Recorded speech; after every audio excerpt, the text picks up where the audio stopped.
স্বার্থের জন্য বলছি, আপনাদের ভালোর জন্য বলছি, কারণ হায়াতের কোনো গ্যারান্টি নাই। আপনারা এই কথাগুলি নিজের মেধার মধ্যে লিপিবদ্ধ করে রাখবেন, অন্তরের মধ্যে আপনারা নোট করে রাখবেন, তাহলে স্বামীর সেবা করতে সহজ হবে, শাশুড়ির খেদমত করতে সহজ হবে, আল্লাহর হুকুম মানতে সহজ হবে, নবীর তরিকায় চলতে সহজ হবে, ওলি আল্লাহ হইতে সহজ হবে। আমি কি বলতে পারি? বলবো। 5 কাজ ধারাবাহিকভাবে করলে আল্লাহর নবী বলেন আল্লাহর বান্দা আল্লাহর ওলি হয়ে যাবে। সুবহানাল্লাহ। এবার বুঝে থাকলে জবাব দেন, কতটা কাজ কিভাবে করলে? একটু হাত তুলে দেখান, কতটা কাজ কিভাবে? 5 কাজ ধারাবাহিকভাবে করলে আল্লাহর ওলি হওয়া যায়। কয় কাজ কিভাবে করলে? 5 কাজ ধারাবাহিকভাবে করলে আল্লাহর ওলি হওয়া যায়। 1 নাম্বারটা কি?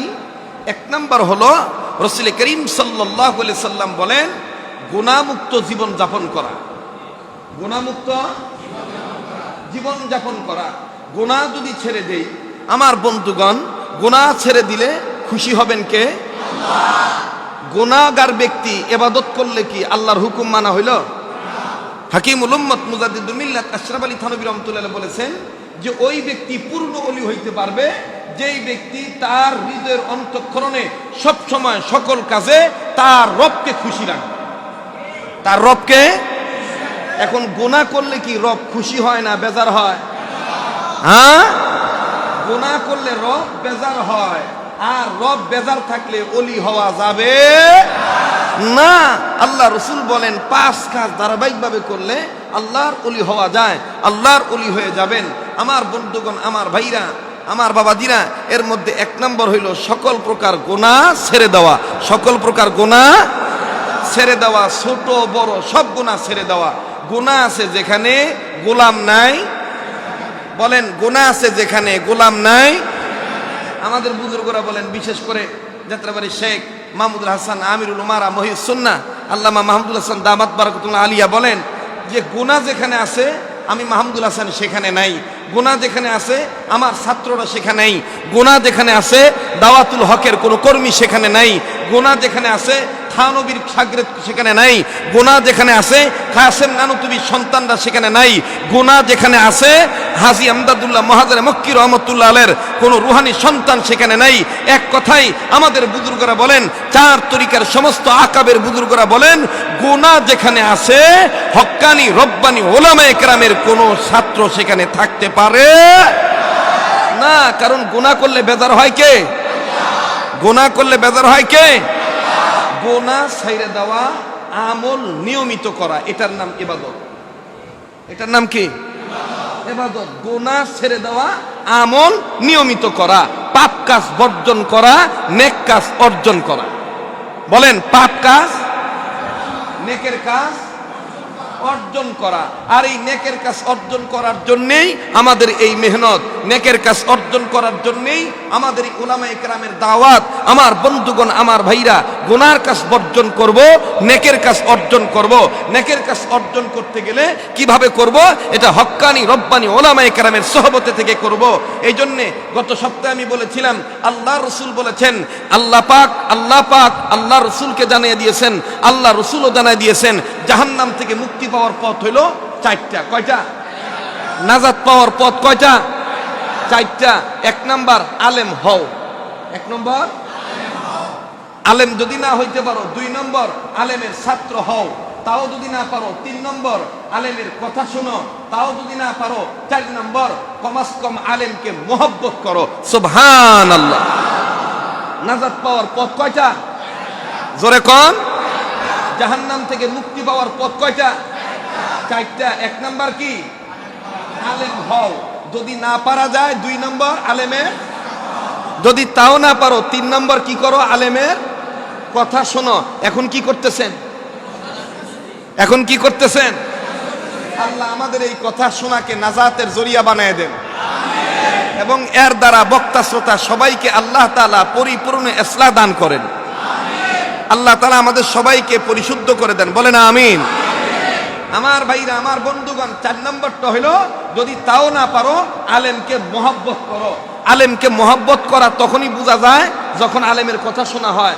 আলেমকে মহব্বত করা তখনই বোঝা যায় যখন আলেমের কাছে নিজের সন্তানকে দেওয়া হয় এলমে দিন শিক্ষা করার জন্য। আলেমকে মহব্বত করা তখনই বোঝা যায় যখন আমার বন্ধুগণ আলেমের জন্য নিজের জীবন দিতে রাজি থাকে। কথা বলেন ঠিক কিনা? আমার বন্ধুগণ, আমার ভাইরা, 5 কাজ ধারাবাহিকভাবে করলে আল্লাহ পাকের ওলি হওয়া যায়। এর মধ্যে 1 নাম্বার সকল প্রকার গুনাহ ছেড়ে দেওয়া। এখন বলেন, যেই আলেমরা গুনায় লিপ্ত থাকে সেই আলেমরা কি আসলে হক্কানি রব্বানি আলেম নাকি দুনিয়াদার আলেম? হ্যাঁ, কিদার আলেম? দুনিয়াদার আলেম। আমরা কি দুনিয়াদার আলেমের পক্ষে নাকি হক্কানি রব্বানি উলামায়ে কেরামের পক্ষে? এখন প্রশ্ন থাকতে পারে, হযরত হক্কানি রব্বানি উলামায়ে কেরাম চিনবো কেমনে? আমাদের বুজুর্গরা বলেন, হক্কানি রব্বানি উলামায়ে কেরামরা বলেন, আমাদের পীর মাশায়েখরা বলেন, আমাদের উস্তাদরা বলেন।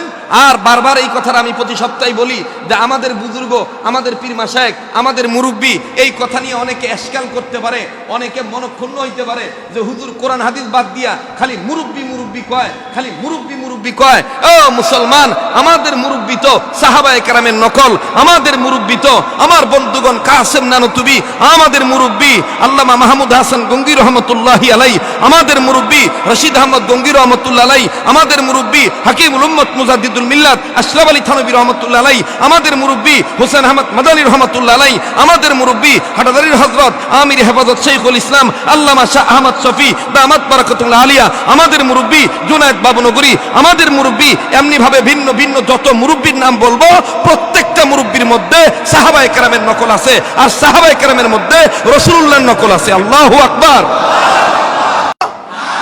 আমরা মুরব্বী ছাড়া চলতে পারবো? আর মুরব্বীরা যদি বলে তোমরা তাবলীগ করো, আমরা তাবলীগ করব। মুরব্বীরা যদি বলে তোমরা খানকা করো, খানকা করব। মুরব্বীরা যদি বলে তোমরা মাদ্রাসা করো, মাদ্রাসা করব। মুরব্বীরা যদি বলে তোমরা মসজিদ আবাদ করো, আমরা মসজিদ আবাদ করব। কারণ মুরব্বীদের পিছনের যে গাঁট, পিছনে যে একটা সাপোর্ট, এই সাপোর্টটা হলো সাহাবায়ে কেরামের সাপোর্ট, এই সাপোর্টটা হলো আম্বিয়া আলাইহিস সালামের সাপোর্ট। আর এই পূর্ণ সাপোর্ট হইলো দুনিয়াদারি সাপোর্ট না, আখিরাতমুখী সাপোর্ট। কথা বলেন ঠিক কিনা? তাইলে আমরা হক্কানি রব্বানি উলামায়ে কেরামের পক্ষে না বিপক্ষে? আমাদের বুজুর্গরা বলেন হক্কানি রব্বানি উলামায়ে কেরাম চিনবেন কেমনে? হক্কানি রব্বানি উলামায়ে কেরাম চিনবেন কিভাবে? যেই আলেমের কথা শুনলে আপনার দিল পরিবর্তন হয়, যেই আলেমের সাথে উঠা বসা করলে আপনি আগে ছিলেন বেনামাজি, এখন হইছেন নামাজি, তাইলে বুঝে নিবেন ইনি হক্কানি আলেম। ইনি কি? যেই আলেমের কথা শোনার পরে আগে আপনি সুদ খাইছেন, এখন আপনি সুদ ছাইড়া দিছেন, তাইলে আপনি বুঝে নিবেন যে এই লোকটা হক্কানি আলেম। যেই আলেমের কথা শোনার পরে আগে আপনার চোখে পানি পড়তো না, এখন জাহান্নামের ভয়ে, আল্লাহর মহব্বতে, নবীর প্রেমে, পিতামাতার মহব্বতে, আল্লাহর ভয়ে আপনার চোখ থেকে পানি নির্গত হয়, বুঝতে হবে যে এই আলেম হক্কানি আলেম। আমি কি কথা বুঝাইতে পারছি? নিচতলায় যদি জায়গা না হয় দয়া করে দোতলায় চলে যাবে। গেটের কাছে কেউ দাঁড়াইয়া অন্যজনের আলোচনা শোনায় ডিস্টার্ব দিবেন না। দেখেন বরকত আগে শুরু হয়ে গেছে, আগে মসজিদ ভরে গেছে। এমন দিন আসবে রাস্তায় বাস বান্দা লাগবে ইনশাআল্লাহ। বলেন যে এখন ঢুকাঢুকি বন্ধ, জুমার নামাজ শেষ হওয়ার পরে ঢুকতে পারবে, ঠিক কিনা বলেন? অপেক্ষা করেন, এই তো আর কিছুদিন, আর কিছুদিন ইনশাআল্লাহ। বলেন তবে আমাদের প্রত্যেকটা কাজ থাকবে কাকে খুশি করা? যারা বলেন কাকে খুশি করা?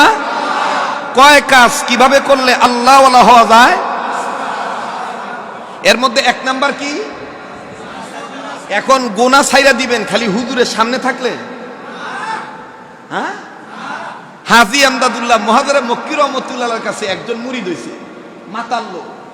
মুরিদ হওয়ার পরে বলতেছে, হুজুর আমনের সামনে যতক্ষণ তাই ততক্ষণ মদ খাইতে মন চায় না, কিন্তু যখন দূরে যাইয়া তখন খালি নিজা জাগে। তো এর থেকে বাঁচার উপায় কি? হাজী সাহেব রহমতুল্লাহ বললেন যে আল্লাহর বান্দা গুনাহ বাদ দিতে পারবে তখন যখন দুইটা সেম সেম ভাবে অন্তরে জায়গা দিবে। দুইটা, কয়টা? কি? 1 নাম্বার আল্লাহর মহব্বত, দুই নম্বর আল্লাহর ভয়। এক নম্বর কি? আল্লাহর